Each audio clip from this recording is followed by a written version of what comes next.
What do a speaking coach, a strategy consultant, and a physicist turned founder have in common?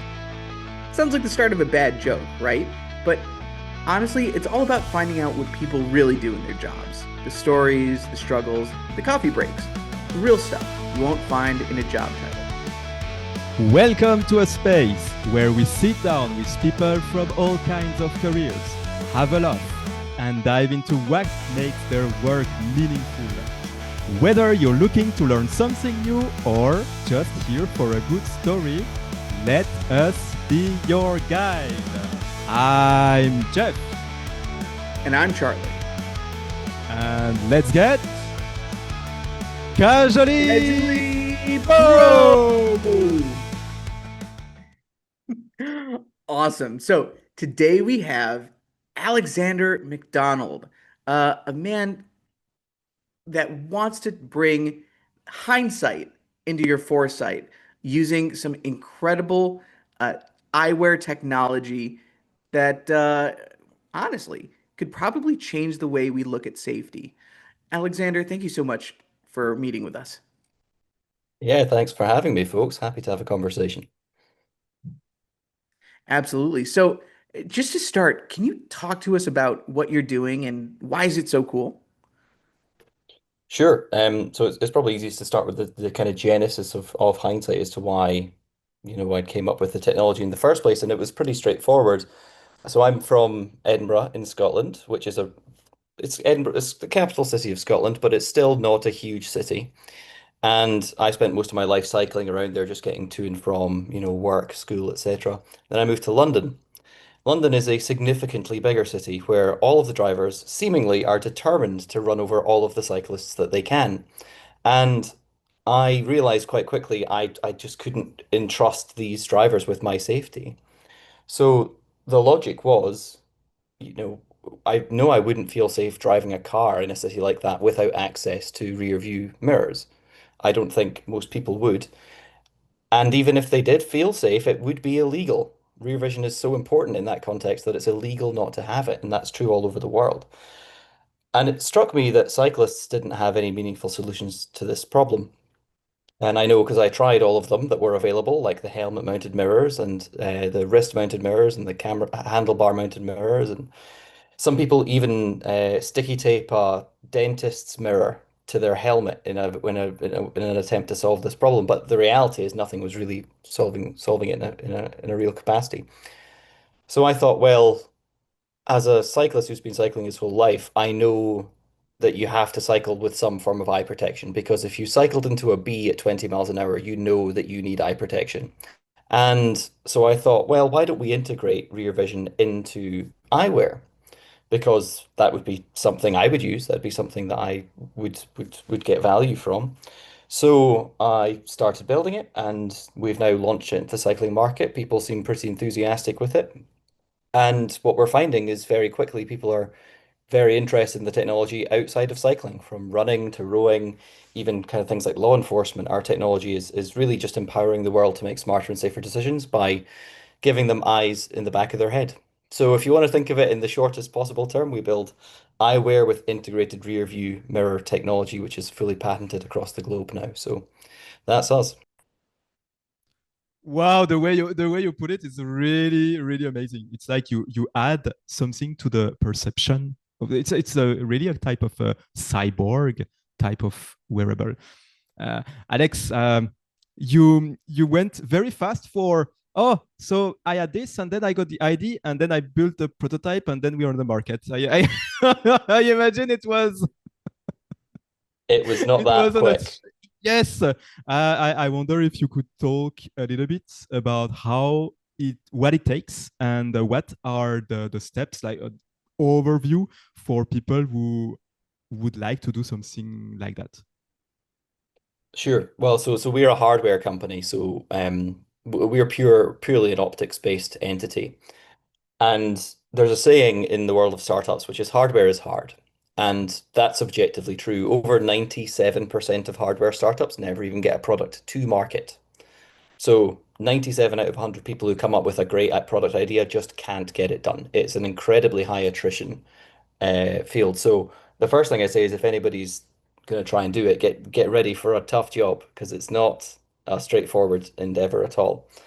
Um, the other thing that's worth bearing in mind is, especially if you're inventing a new technology, if you're building something for the first time, a lot of people that you will meet in the world of business confuse very difficult with impossible. And that's something it doesn't land with me very well because so my background is in physics. And the job, as I see it, of physicists is to do things that regular people think are impossible, like put men on the moon and all sorts of other crazy things. And physics is a process by which we slowly over time take things that used to be impossible and make them real. So when I just came up with the conceptual framework for our patented rear view eyewear technology, we went to 11 different world leading lens companies over the course of several years. And all of them said, "Do you know what? We can do this." And then after between 3 weeks and 6 months, all of them went, "This is impossible. We cannot do it."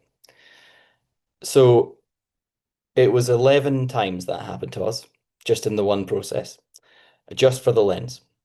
And it was only on the 12th attempt that we actually found a company who were able to deliver and build the meaningful product. So you need a huge amount of resilience. You need a lot of belief in your product because a lot of the time when you're building something, you will get yourself in a position where people are telling you it can't be done.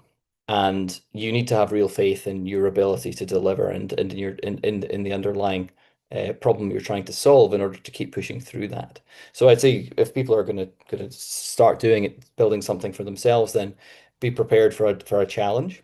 There are now, I will admit, a lot more entities in the suite of in hardware world product design, where people will come in and take the entire thing from concept all the way up to, handling the supply chain and stuff for you. And those entities are great if you're building something which is not a million miles away from existing products. In our case, there was quite a lot of kind of novelty that we needed to do, and then similarly, if people are looking to get into the world of patents, those are a very lengthy and time-consuming process, not to mention capital intensive. So I'm making it all sound very horrible, and that's only because it mostly is. But it's fun at the other end of it when you actually build something meaningful. It's the effort that you put in what feels like a Sisyphus task of pushing a boulder up a hill every day, does feel, the rewards you get at the end of it are worth it when you build a product which not only meets your success criteria, but which people also come to you saying how much they value it and how much value it adds to their lives. I mean, our technology's been defined been reviewed by independent people as a literal life-saving product, as something that's indispensable, as something once people are acclimatized to, they cannot cycle without.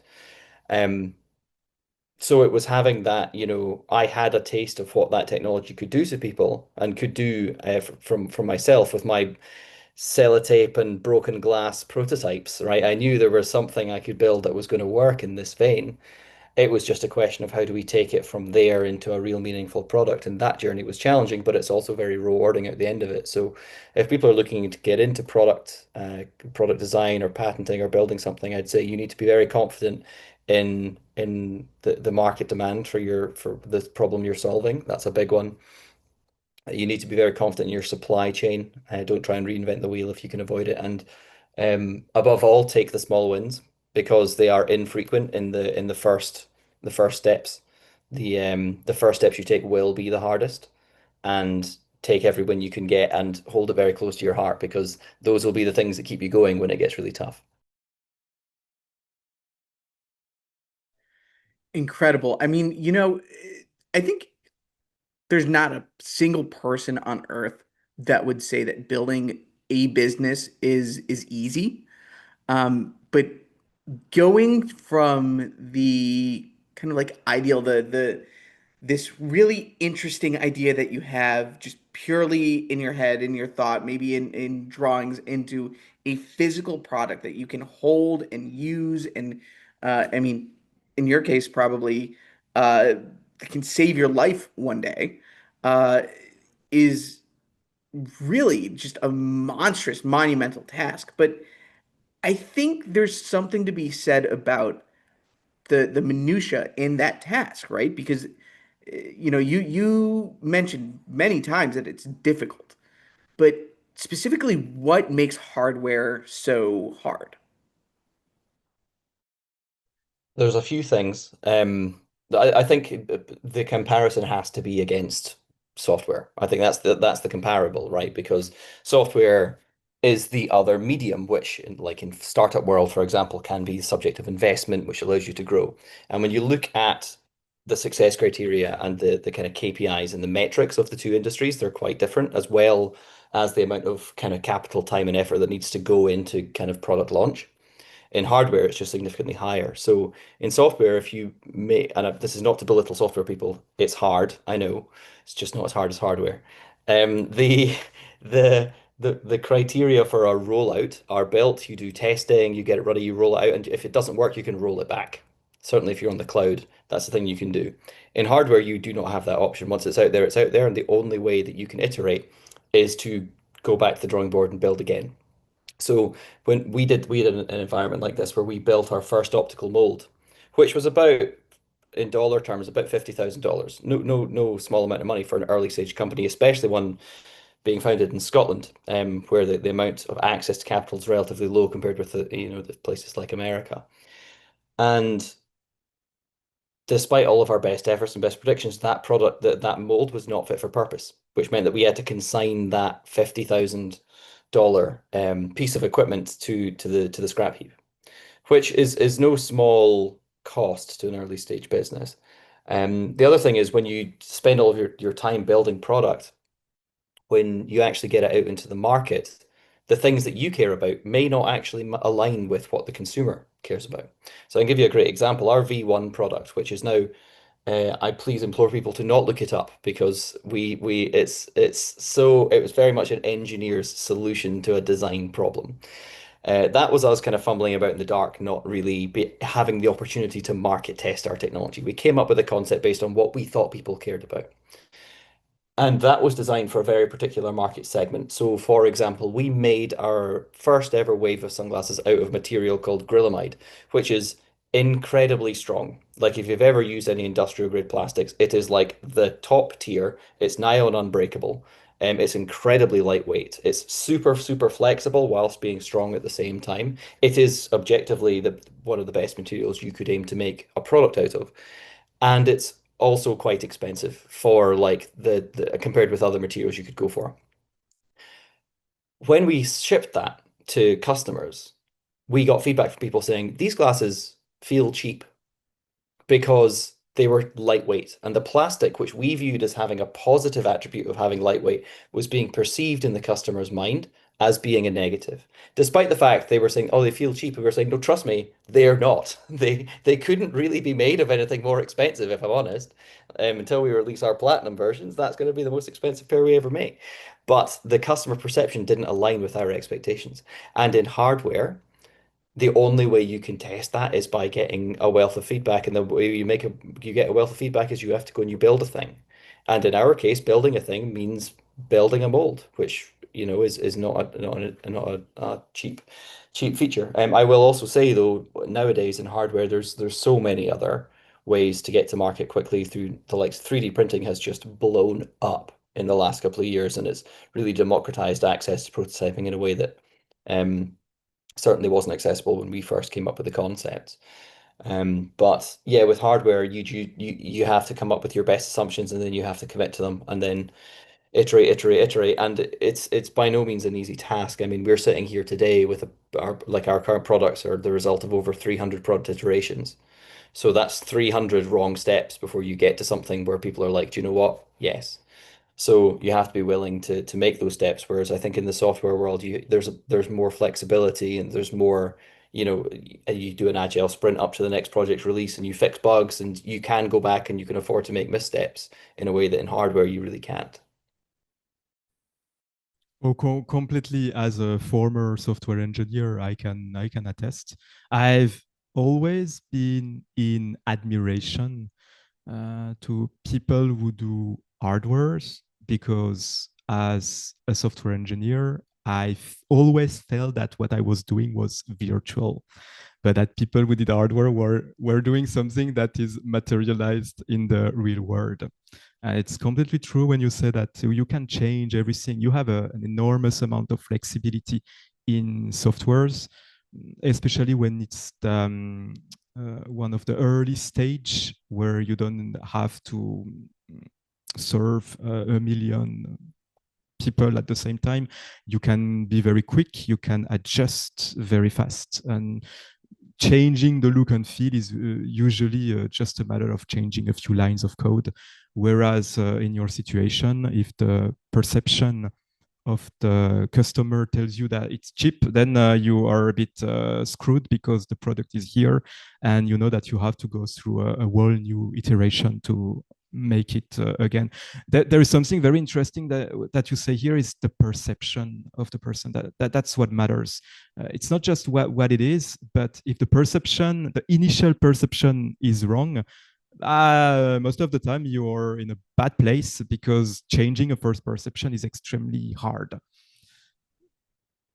And here the example that you give is very, it's very makes a lot of sense, and it's something that can be, I imagine it's hard to think in advance of things like that. It's very hard to uh, once it happened, of course, I imagine now for everything that you will do in the future, you will always you will always have this thing in the corner of your mind and double check before you do the thing that the perception is right. But obviously, the first time it happened, you can do much more. Alex, you said the 97% of the hardware startup fail, which means you are one of the 3% of the survivors. That must be a completely crazy feeling to have. But I would like to ask you more about the feeling of wearing this device. How does it feel when you're cycling and that you can see behind you? I have a hard time to imagine that. Can you tell us how it looks like, how it feels, how it... Sure. So it's quite a lot of work, as you can imagine, went into designing the experience. So the magic kind of lies within the lens. So our sunglasses look like ordinary sunglasses, but they house a patented lens, and the lens has two sections. And the first section is like any other lens. It's a high quality, effectively darkening mechanism that reduces the light coming from the front into your eye. The second area is a mirrored coating on the inside, which is actually mostly transparent. So that has a few key functions. The first thing is because the thing that one of the things our patent covers is the concept of a semi-transparent mirror housed within the internal side of a sunglass. That means that you can see through. So I'm wearing them just now. I can choose to look at you, or I can choose to look, over my shoulder, depending on where my visual focus lies. So humans have what's called predatory vision. We have two forward-facing eyes, as opposed to what you think of as prey vision. Think of like a sheep or a horse, where they've got eyes on the side of their head designed to look in 360. Now, because we have predatory vision, we are really good at focusing in on one specific thing to the loss of everything else. So there's a little experiment you can do, which it talks about your visual field. If you give yourself a thumbs up and you look at your thumbnail at your fully extended arm's range, that's about 1 square centimeter. That is the extent of your visual field, which is in, for lack of a better terms, HD. Everything else about your visual field is effectively motion and inference based. So most things outside of your on the edge of your peripheral vision actually aren't even seen in color. Your brain fills in the color afterwards. So there's a whole layer of visual perception which most people don't think about. And the key thing about our technology that makes it interesting is that we leverage the brain's natural processing power to help you change where your focus lies. So if I'm looking at you just now through the mirror, I can change the focus of my eye to focus on the door behind me. And subjectively, my eye is experiencing the same thing, but the brain is choosing what to pay attention to and deleting the information it's choosing not to pay attention to. Another key aspect is that the mirrors naturally sit in the user's blind spot, which means that when people put them on, a lot of the time, if I don't tell them there are mirrors, they don't notice until I tell them. because most people don't look to the visual extreme of their vision very often. Mainly, actually, only do it when they're turning to look over their shoulder. That if you think about how far you need to turn your eyes there, because you'll turn your neck before you turn your eyes. So the longest I've put the glasses on somebody, not telling them what they did. It's taken them 3 minutes to actually even see the mirrors. And that comes from a lot of people ask their first question is, are these mirrors going to be distracting? Do they get in the way? And the fact that they are so effectively invisible until you need them is kind of a testament to the design and engineering work we did into building the technology, and into, how effective it is at solving the problem. So to answer your question specifically, it really is an experiential type product. You do kind of have to try it in order to see what it's like. Um, there is nothing else I've ever experienced that's like it. It's a bit of a unique experience overall, but that's why, we invite people to give it a try. I mean, we're only in two retailers just now. We're one in uh, in London, and our second ever location's actually launching. I'm not allowed to say where yet. I'm under embargo, but it's launching in Times Square next week in New York. So that's going to be our second ever physical location where you can try our products. So I'd recommend people go and try them out. I was about to say I better get an invite to that one. Um, but it's so fascinating because I think so many people get lost in the idea of technology is advancing and they only imagine that software or the capabilities of like technical components inside of something like a computer is what's advancing. But this is a major breakthrough in terms of like applying something that people can use every day, right? I'm just like as I was like holding my finger out, staring at my thumb, thinking like, man, it does kind of suck that that is the only space that is the direct kind of like high definition value that we get in our range of vision. This effectively doubles that space when you're looking at one side, right? Um, but something that I'm really curious about, and I guess it does have to do with hindsight, but I'm also really wondering about like your background as a physicist. Your background is like first of all, full disclosure, I love physics. I'm super super bad at it, but I love physics. I think it's such a um I guess a like pleasing way to think about the universe is that somehow, somewhere out there, things are connected in a way that we can't visual or that we can't see, but we can visualize and we can explain using mathematics. But I guess in the case of hindsight, in the case of this product in particular, do you feel like your background as a physicist kind of helped you maybe not just develop the idea for these glasses, but help you kind of bring the functionality into something outside of like relative scientific capability to like, okay, this is actual practical use, right? I think so many people talk about, okay, physics is so important with like rockets and with aerodynamics, but lenses and figuring out how light works is literally a part of physics. So, can you tell us about your background as a physicist and maybe how it's helped you to develop a product? Sure, gladly. I describe myself as a recovering physicist. So I don't engage in much mathematics with outside of spreadsheets these days.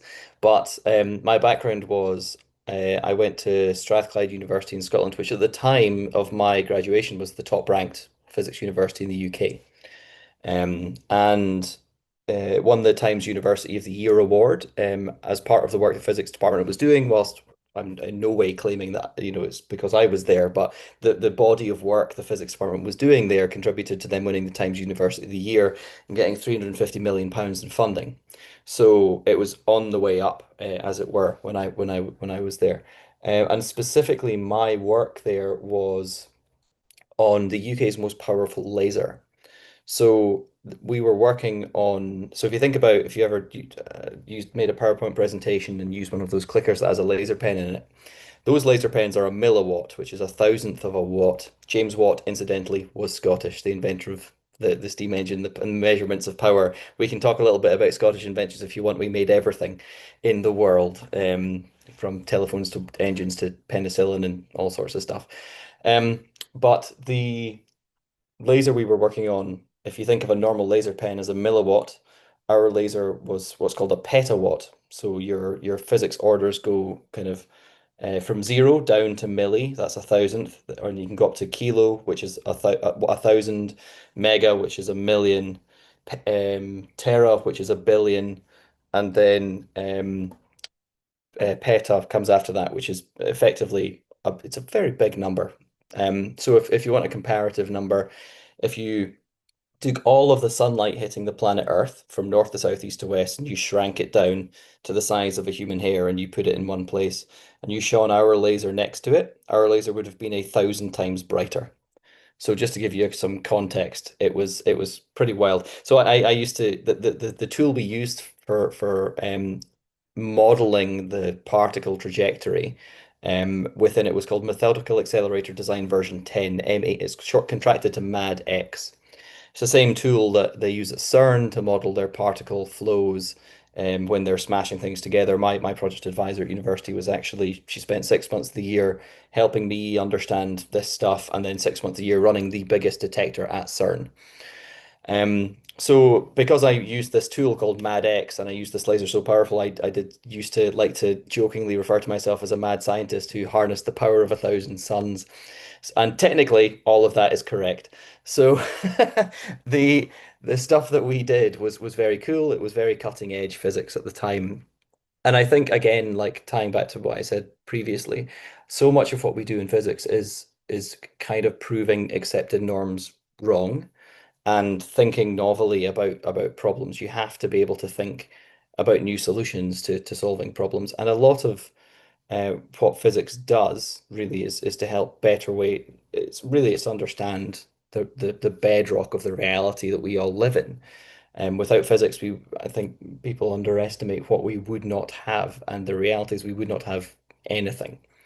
Like everything from engineering, the microchips that are allowing us to have this conversation, they're only possible because of the cutting edge physics that was done on kind of transistors that allowed us to build computers. And had that work not been done, we wouldn't be able to have these conversations. It's only because of the engineering flow understands of fluid dynamics that we can have running water in houses, and that works at scale. There's no shortage of things. The electricity in your walls is understood because of a physics way. So I'll give you one interesting thing about electricity as a tidbit of information. People think of a lightning bolt as being as fast as electricity moves. It's incredibly powerful, incredibly quick. That's true, but that's the wave front. So if you think of electricity, it's more like a line of billiard balls or pool balls. When you hit a pool ball, it hits the next one, which hits the next one, which hits the next one. The wave front that moves across that is incredibly quickly, even though the balls may not be moving fast at all. You can have 500 pool balls in a row, and if you push them really, really gently, if as long as they're all touching, the one at the end will start moving immediately, even though the balls themselves are moving very slowly. So electricity actually only travels a couple of miles an hour. It's like walking pace. But the wavefront is what we see, and that's what the electric jump is. So there's all sorts of these cool things around physics that people don't know. And I think physics generally suffers from a communication problem, which is because it tends to be done by people who understand a lot about the numbers, but very little about communication. And if I'm honest, I think that's one of the things that's helped me the most is kind of my communication skills is I had no shortage of conversations when I was at university where people saying, they'd ask me about physics, what do you study? And then I'd explain something to them and they'd say, that is so interesting. I always thought physics was boring. And I would say, I think you've just not had it explained properly. And the reality is, physics is incredibly cool and interesting. It's just unfortunate that in order to really get to grasp with like the guts of it, you have to learn a lot of maths. And that does suck, I will admit. It's a high barrier to entry, but it doesn't stop the core content of physics from being something that's, I think, objectively interesting if explained in the right paradigm. So there's certainly I will openly admit I've got a love for physics, which definitely helped me in terms of understanding the what needed to be done in order to make this project work. And certainly like having worked on a project like that building the most powerful laser in the UK, where we couldn't use like optical lenses because if you put an optical lens in the path of that laser, it would just explode and kill everybody. The laser was in a 2 meter thick lead lined concrete bunker. So like we couldn't use optical lenses. So when you're working with stuff like that, stuff that blows people's minds, when somebody 11 companies in a row came to me said we can't build this film on a lens, I said you were just wrong. I do not believe that you can't do it. I think that you just don't know how to do it. And that's not the same thing at all. Wow, wow, wow. Oh, you really make me dream too. Like Charles, one of my dream in life is to understand physics on a deeper level. And I am still, I, I would love to study quantum field theory one day just to have the kind of a grasp of what's all of this about, kind of develop an intuitive way of seeing things. And I always wonder when I talk with physicists how they view the world when they work in the streets, how do they think of those quantum waves and all those fields and particles, But no, we know one thing: some of them actually can see behind them. Yes, And indeed, and some of them and, can and, do. and talking about that, Alex, no, it's gonna be a very weird because I remember book that I read a few years ago about how the brain works and how perception work. And there is a experiment that was done that really blew my mind. It was someone who couldn't see, and so what they did is they've put some electricity, um, not captors, but some around the tongue of the person, so that depending on their environment around them, the they had some very little spikes of electricity in the tongue. And they did that because the tongue is an organ that has a lot of receptors. And what this person said is that at first she felt tickles, but after some time, I'm not sure if it was days, but this person kind of started to have a perception of what was around, because the brain adapted between the stimulus and mapped in a way on a perceptive map that this person referred to as be a little bit like seeing, because I think it was a person who had sight a long time ago, which made me reflect that actually the way we perceive is a coherent way of the brain to map the stimulus and find order in those stimulus. So I wonder, with your glasses, if you wear them for a long time, do you start to have a feeling of being able to see behind you while completely forgetting about the process of focus that you told us about? Does it change the way you perceive? Or maybe no one wore it for so long already. I don't know. Does it Yeah, no, so it definitely, once people are acclimatized to it, it does become second nature. There's a little bit of muscle memory that needs to be kind of integrated, which is you have to learn how far to turn your head. It's just 5 or 10 degrees. Then you kind of do a quick glance in order to see.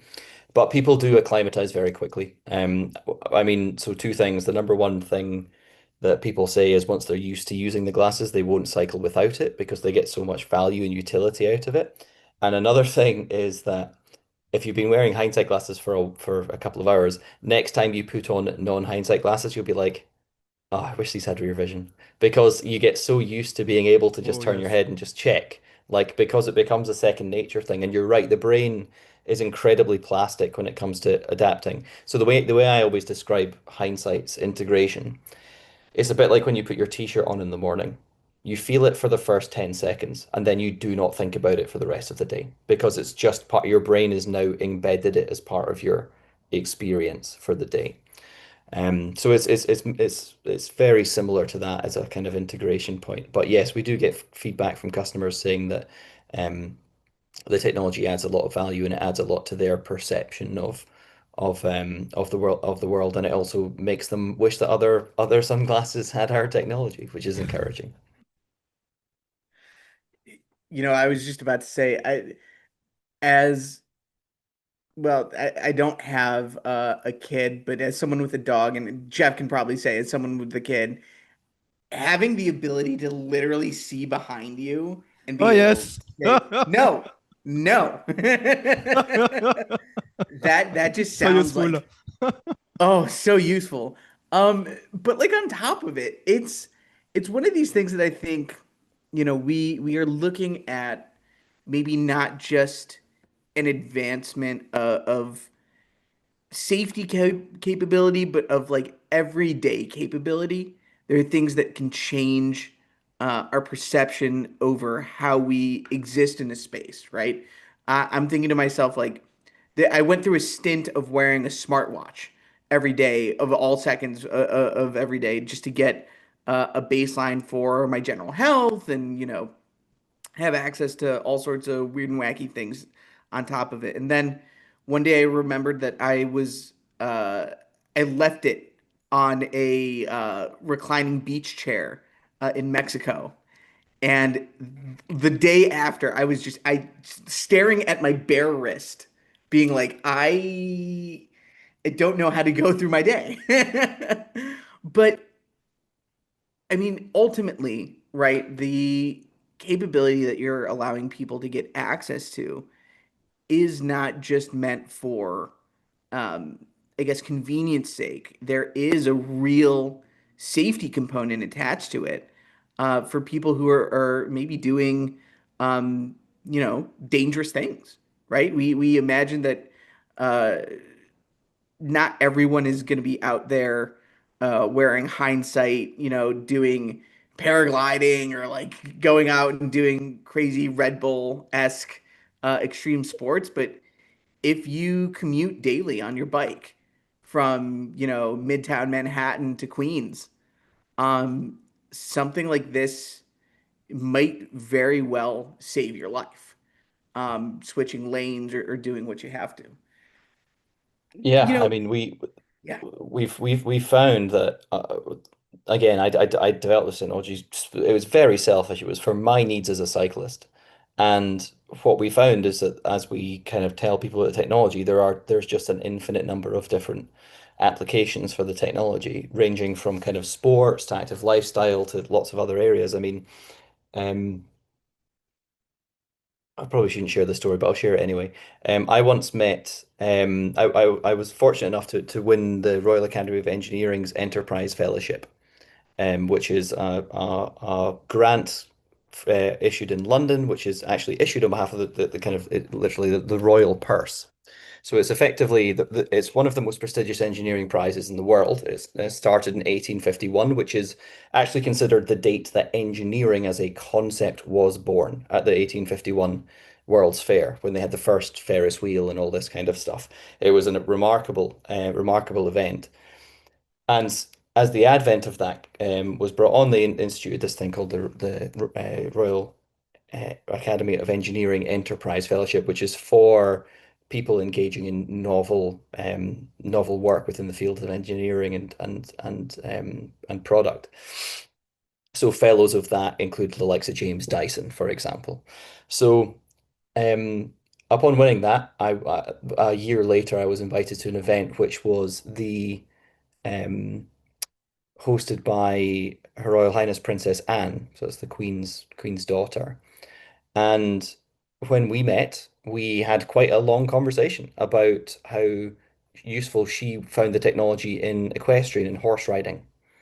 Because when you're horse riding, you need to be aware of what's around you just as well. Because never mind if you're on a bike and a car close passes you, if you're on a horse and a bike close passes you, your horse can spook and throw you.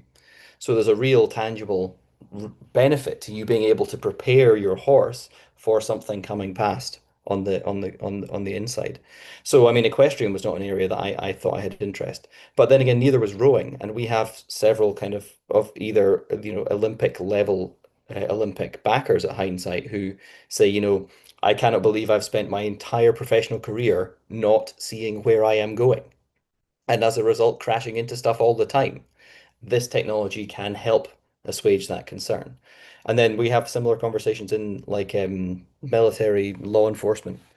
There's just lots of other applications. Like I spoke to an unnamed and therefore unquoted uh, member of one of the three-letter agencies in America. If you know what I mean by a three-letter agency, that's the kind of the CIA, FBI, all these big kind of investigatory organizations.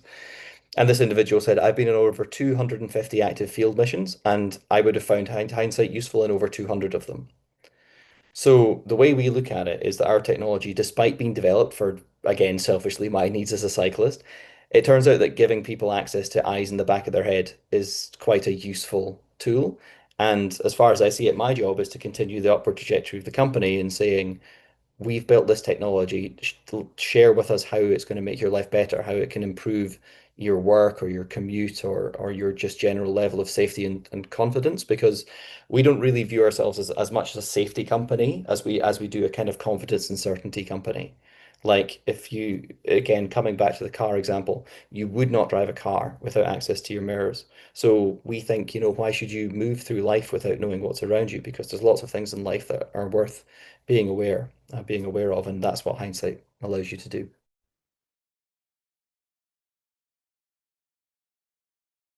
Oh, yeah, it seems like you touched on to some, I would call it a desire that humans probably always had in the back of their head without pun.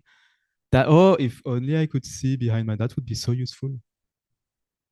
It happened to me I think a few years, a few weeks ago. I was cycling, and then I remember it was a very dangerous place, so I kept checking behind me if there was no car. And yeah, at that moment, that would have been amazing to have something that would have allowed me to see behind me. And what I love um, about your invention, Alex, is that it's so cool. It's crazy cool. No, no, I really want to know what it feels and to be able to use it. And at the same time, it saves lives. So it's like not only it's cool, but there is like a general interest to it, a safety interest that makes it really wow. I would like to ask you now. You said there's so many people who do hardware that fail, and I'm sure that people will listen to this podcast and will try to get insights on how they can make it. Could you give a few tips now that you were through all these processes and you probably faced many traps, many difficult things?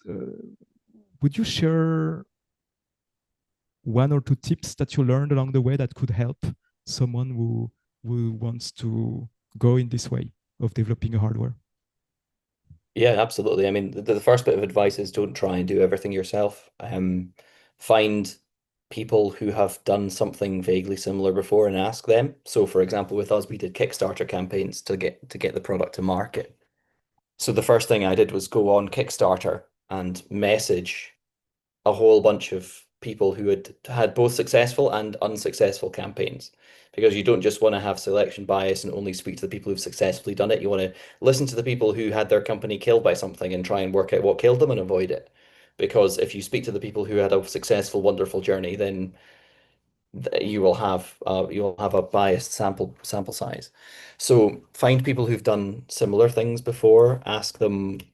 Um, the questions I asked to those Kickstarter people were, what went well, what went poorly versus your expectations, and what were the things that you just completely did not predict, which caused a crisis? Because everyone has a couple of those. There'll be things that you just didn't plan for. There'll be in hardware, something gets stuck at a port somewhere for 3 days, or a factory will catch fire, or product will get lost. We have a horror story with I'm not legally allowed to name them, but a shipping partner who lost 20% of our stock, which is astonishing, and they refused to take any culpability for it. So we and our customers were understandably upset, saying, "Where's my stuff?" And it's not like we can just go to the Amazon store and buy a new one. We have to spin up an entire supply chain, which is an expensive process if we want to replace that. So that causes a huge number of headaches. So that was a learning experience for me. But if um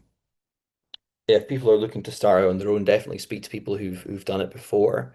because there's no substitute for experience. And make sure you're speaking to people who both, have ask what went well and ask what didn't go well, because you will often learn a lot more about what didn't go well than what went well.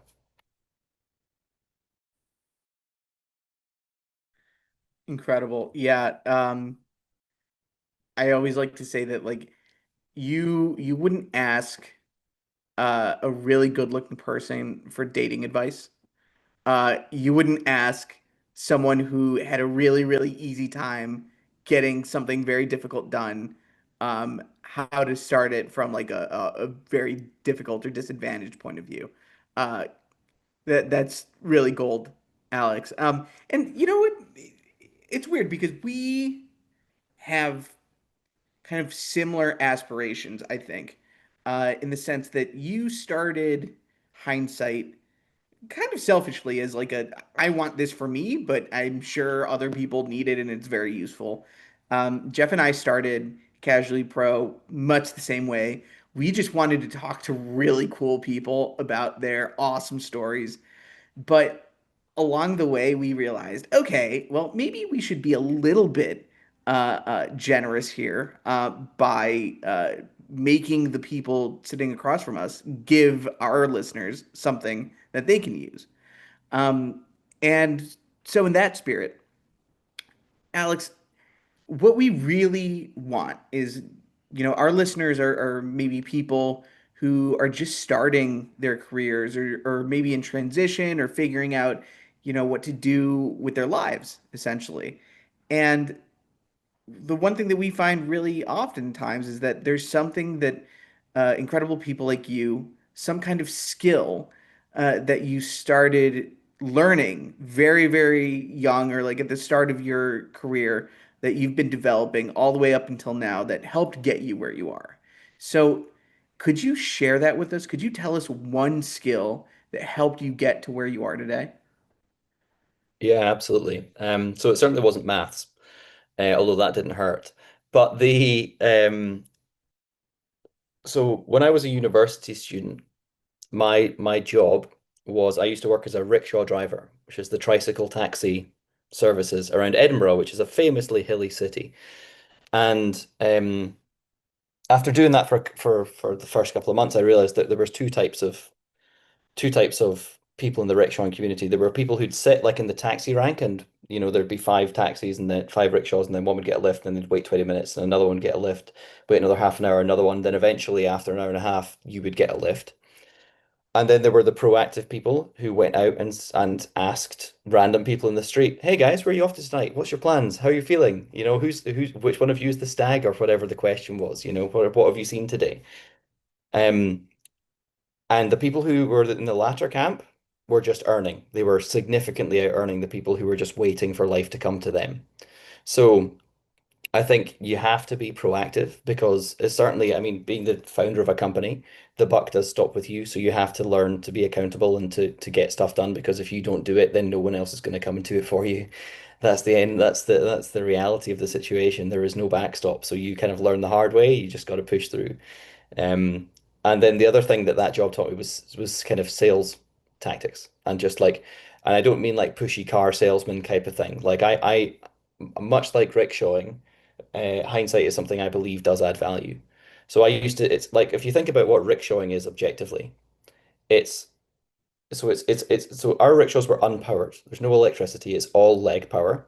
The bike weighs 200 kilograms, and you can put three people on top of yourself on it. So you can be pulling half a ton. It is exposed to the elements. There's no wind protection, no rain protection. And you know what? It's really hard work, and therefore it's more expensive. So you're selling something which is objectively from an experiential from like a functional standpoint, it's worse than a taxi because it's way more expensive, it's colder, it's rainier, and it takes longer. All things that you don't want in a taxi. But I was very confident whenever I was going out to people saying if they were umming and ahhing about whether they were going to get in the back of the rickshaw, I would say, just hop in the back, and if it's not the best part of your night so far, then it's free. And not once did I not have people tip me on top of that because I knew they would love the experience. And because I was confident and I knew I was selling something that people would enjoy once they had an understanding of what it was like, that gave me the confidence to be able to sell properly. And with hindsight, it's the same thing. I know this technology has value and I really do believe in it, and that makes it easy for me to sell because I don't have to, like, I'm not like trying to make something up here. I know there's legitimate value to be had. So belief in your product, combined with understanding the best way to sell it, how to position the product um, and position it from your customer's mindset. That's a really big key thing. I mean, like I think the CEO's job really is to be the chief evangelist officer. They need to be out there talking to people about the technology, about the product, and extolling the virtues and the benefits that what your company does has value to people. And that is like it or lump it. It's a communication sales conversation. So I would say that that's probably the most useful thing anyway. If you want to shortcut your way to success, learn how to communicate because I've seen no shortage of people with fantastic ideas and no idea how to explain them. And those people inevitably come up against the reality that if you can't convince somebody else to care about what you're talking about, then they're not going to. So you have to get across that hurdle and learn how to communicate and how to sell effectively. Yes, whoa, whoa, whoa, Alex, thank you so much. This was full of wisdom, and you gave a lot of actionable things that are very important, like to talk to people who already did something similar that what you want to do, and not just the people who succeeded, but also the people who failed. The skill of being proactive, amazing, of the importance of communication. And as a public speaking coach, I can only say yes, you're completely right. Thank you so much. This was very interesting. And it's not finished because there is the magic microphone question. So, this is a question, Alex, that we ask all of our guests. I will hand you the magic microphone for 2 minutes. And the magic microphone is magic because it allows you to speak to everyone who's on the planet, everyone who's living today, but also everyone who's not even born yet.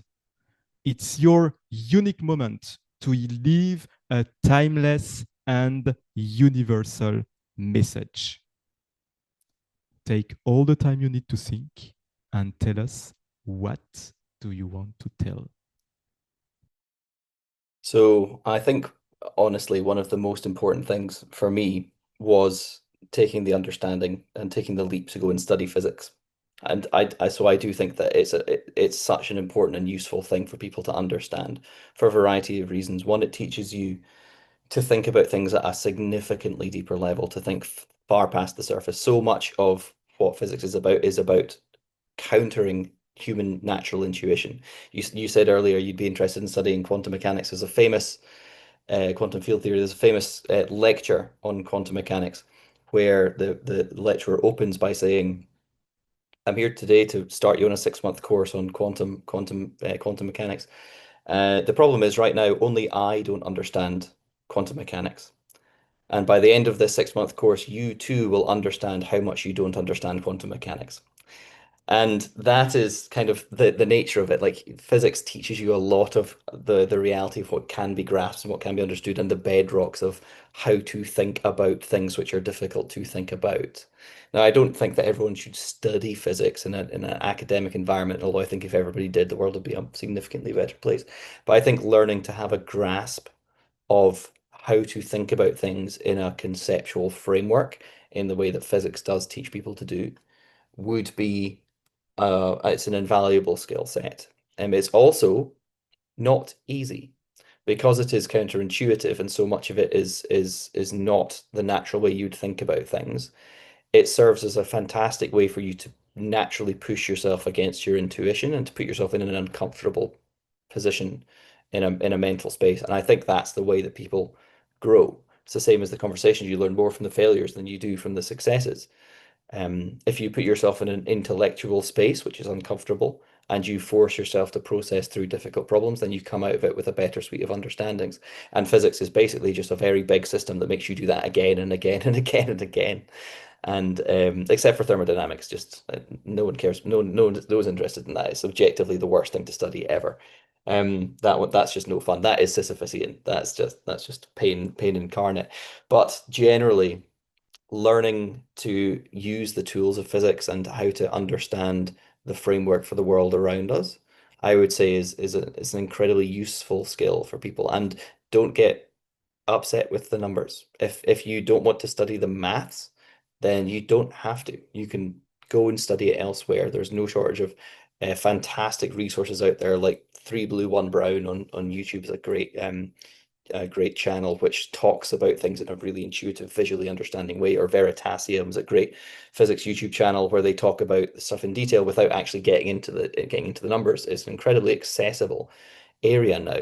And I think that understanding a lot about it helps people just in all walks of life, and it helps frame the way they can think about the problems they encounter in their life as being, just because this is hard doesn't mean that it's insoluble, doesn't mean there's no solution. Because, a lot of things that in life are hard just take a bit more work than most people are willing to put in. And if you can be that person who learns to just push a little bit harder and to solve problems in a novel way, then you've got one up on everybody else. And I think that's a very useful mindset to have. Incredible. You heard it here first, folks. Uh, cool people like physics. That's just the way this goes. Uh, Alex, thank you so much for joining us. It's really been a pleasure. Tell us, where can we find you? Where can we find Hindsight? How can we, maybe get a pair? Who knows? Sure, yeah. So you can check out hindsight.store. That's HINDSIGHT .STORE, hindsight.store. Or you can just Google Hindsight cycling glasses. That'll bring us up right now. We're also available in Selfridges in London and a new store to be announced next week in Times Square in New York City. And if you want to find us on socials, then on kind of all the platforms, we are Go Hindsight, GO and then HINDSIGHT. You can find us all there. And similarly, if any of your kind of budding entrepreneurs would kind of like some feedback from me on their business proposal, I've got kind of a standing offer, which is if people take the time to write one page of A4 about a business that they think is a cool idea, and then want to send it to me, I'm quite happy to take a look at it and just give my first impressions on it. If I'm somebody whose opinions they care about, then I'm happy to take a look at it for any of your listeners. The caveat is I do not take unconsidered ideas, because I don't know if you guys have had this, but as an entrepreneur, everyone's got an idea. And if you listen to all of them, you don't have time to do anything else in the day. So my barrier to entry is go away and write one sheet of A4 and then send it to me, and I will give you all of the time in the world to properly review it. And so far, I've made that offer to about 300 people, and exactly two of them have taken me up on it, because a lot of people have ideas and don't want to put in the work that is required to get it done, which is fine. There's nothing wrong with that. But I want to be there as a resource for people who are willing to put in the what I consider the bare minimum effort for their concept. So I'm on LinkedIn under Alexander Macdonald if anybody wants to find me there. Incredible. Wow. What a great offer. I'm gonna send you my A4, but it's all gonna be handwritten, so you won't even be able to tell what I'm trying to put there. No, but Alex, again, thank you so much. This was such a cool interview, and thank you for sharing your wisdom, the highs, the lows, and the cool of the physics. Ladies and gentlemen, if you made it this far, make sure to like, subscribe. Send this to a friend who loves physics or cycling or both, preferably. And make sure to check us out every Wednesday, where we bring cool, unique, and interesting individuals right into your ear space. And we'll see you next week. Take care. Bye. Bye bye.